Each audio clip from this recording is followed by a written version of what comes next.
Welcome back to another thrilling recap. Today I will show you a disaster movie from 2020 titled Greenland. Spoilers ahead. The film commences with construction activities atop a colossal building, where two individuals engage in a conversation regarding some project delays. The visibly frustrated figure in this scenario is the leader, John. Shortly thereafter, John is seen driving his car, tuned into a radio broadcast discussing an interstellar comet set to pass close to Earth. He reaches a suburban neighborhood and approaches a residence with some hesitation. Upon entering, he finds a room occupied by a woman on a treadmill, Alla, his wife. Their conversation, tinged with awkwardness, revolves around their son Nathan and his upcoming birthday celebration. Nathan eagerly greets his father upon arrival, and they proceed to his room to discuss a drawing he crafted of the approaching comet named Clark. As they share a moment on the bed, it is unveiled that the boy is grappling with diabetes. Their dialogue delves into John's separation from Nathan's mother. Later, the trio gathers in the living room, absorbing news updates about the comet hurtling towards Earth, composed of multiple ice fragments trailing behind it. In the evening, John is observed relocating within the house, opting for a guest room. The subsequent morning finds him once again engrossed in listening to news updates about the comet. Reports assure the public that fragments of the comet will descend to Earth, yet there is no cause for alarm. While preparing the grill for the upcoming celebration, Allie interrupts and instructs John to make a quick trip to the store. Accompanied by his son, they find themselves in a parking lot where everyone is gazing skyward. Witnessing the comet drawing near, John and his son, still at the store, become aware of a peculiar situation. While shopping, John receives a presidential alert on his phone, followed by an automated call. But curiously, no one else in the store seems to be receiving the same message. The notification informs him that he, along with his wife and son, has been selected for emergency shelter relocation. A similar alert appears on the house TV, though Ally remains oblivious to it. John hastily exits the store with his son, and during their journey home, he observes military vehicles and planes heading in the opposite direction. Upon their arrival, the party attendees have already assembled. John seeks out Ally in the kitchen, inquiring if she also received the alert. Dismissing it as a mere test, Ally remains unconcerned, but John shares details about the military presence he witnessed. Suspicious about the unfolding events related to the comet, they return to the living room, where everyone is tuned into the news, anticipating footage of a comet fragment impacting the Atlantic Ocean. Despite the lack of worry among the partygoers, the image of the comet fragment appears on the TV screen, and the children commence a countdown. As they reach one, anticipating the impact, an unexpected moment of silence ensues. A slight earthquake shakes the surroundings, prompting John to step outside the house. Observing a flock of birds hastily departing, John is abruptly struck by a formidable shockwave, felt both outside and inside the house. Returning indoors, a palpable sense of fear permeates the room. As they continue to follow the news, the broadcaster reveals that a comet fragment has obliterated a city in Florida, generating a shockwave felt across thousands of miles. The devastating aftermath is displayed through an orbital shot of the impact. Amidst the prevailing anxiety, uncertainty lingers about the possibility of additional comet fragments striking the planet. John receives yet another presidential alert, and this time, a message is broadcast on both his phone and the TV for everyone to witness. The exclusive directive states that only John and his family are permitted access to the shelter, providing a security code for entry. Panic ensues among the others, who leave in haste. John and Ally, laden with concerns about their son's insulin supply, hastily prepare for their departure. Nathan, inquiring about his grandpa, mentions that the sky appears ablaze. Leaving the driveway, they notice none of their friends receive the same call. One of their neighbors informs them that the news reports a colossal comet fragment named Planet Killer set to collide with Earth in 2 days. As they depart, another neighbor pleads for them to take their daughter, but John declines, speculating that even if they did, she might be turned away. Upon arriving at the airbase, signs of societal breakdown become apparent, with people already resorting to looting. Suddenly encountering a massive traffic jam on the highway, John opts for a side road while they listen to radio updates predicting more impacts and the looming possibility of an extinction-level event. Reaching the airbase, guarded by the military, they find a desperate crowd clamoring at the doors to deny entry. Amidst the chaotic crowd, the family forges ahead, gaining entry to the base with the barcode they received. Once inside, they are issued wristbands for identification and instructed to consolidate their belongings into a smaller bag. A sudden realization strikes: Nathan's insulin is missing. John hurries back to the car to retrieve it, while Allie approaches the soldiers to notify them about the situation. However, her mention of the boy's diabetes causes a complication. Taken to a superior officer, Allie learns that someone with a chronic condition cannot board the plane. Despite her attempts to reason, she faces rejection. Escorted out of the base with her son, Ally remains unaware of John's return. Meanwhile, John boards one of the planes, oblivious to the unfolding events. Attempting to contact Ally, he discovers the insulin and a fellow passenger enlightens him about the regulations pertaining to chronic illnesses. In a panic, John requests to disembark, but before he can, the base is breached and gunfire erupts against the military.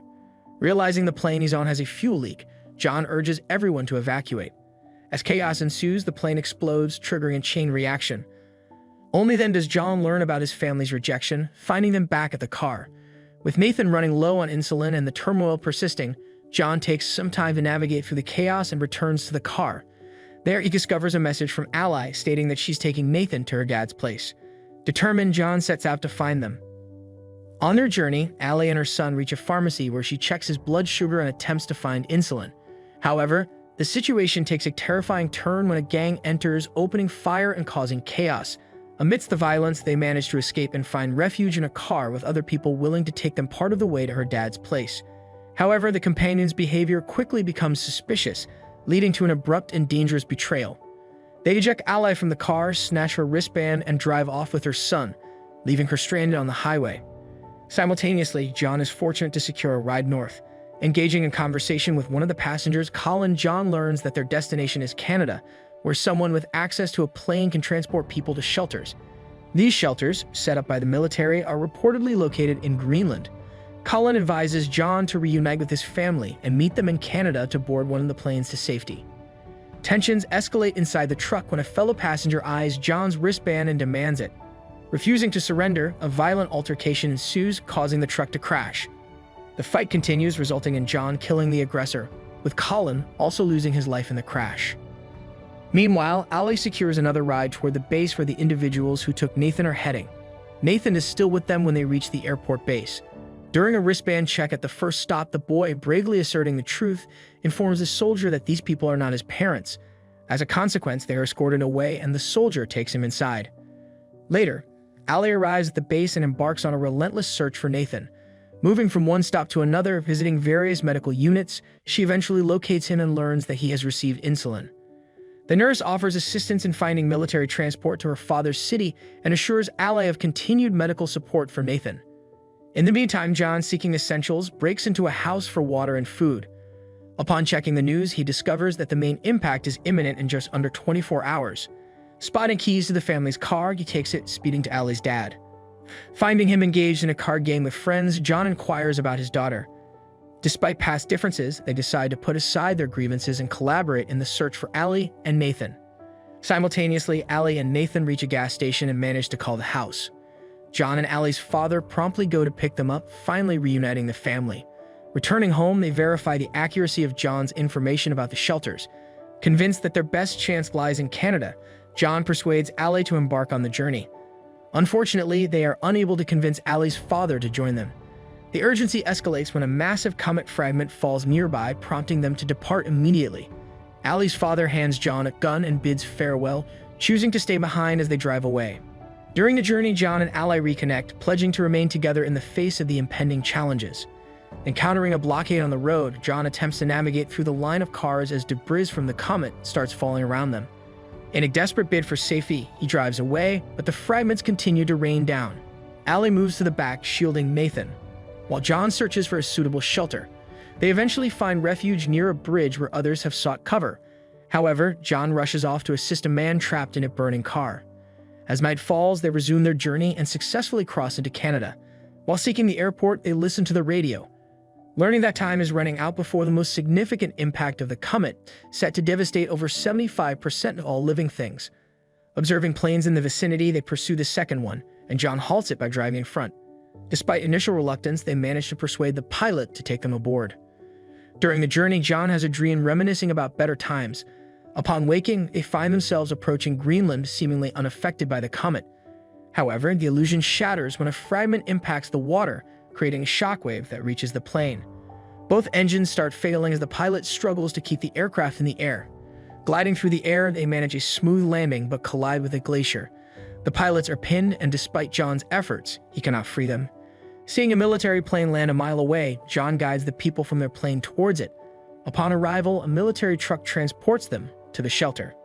As they enter, the planet killer impacts and the impending destruction inches closer. Deep inside the shelter, they brace for the impact, accompanied by a flashback to happier times in their previous life. 9 months later, the desolation is evident. The cities are in ruins. A radio signal searches for survivors and establishes a connection, conveying that the dust has settled and there is no radiation. The hatches of the shelter open, revealing the family still alive amidst the planetary ruin. It becomes a symbol of hope. Observing a bird flying outside, they cautiously emerge from the shelter. As the Earth is seen from space, radio signals communicate from all around the globe, indicating that there are people still alive everywhere on the planet. In the aftermath of catastrophe, a glimmer of resilience and survival emerges. Make sure to subscribe and turn on notifications so you can watch more videos like this. Thanks for watching.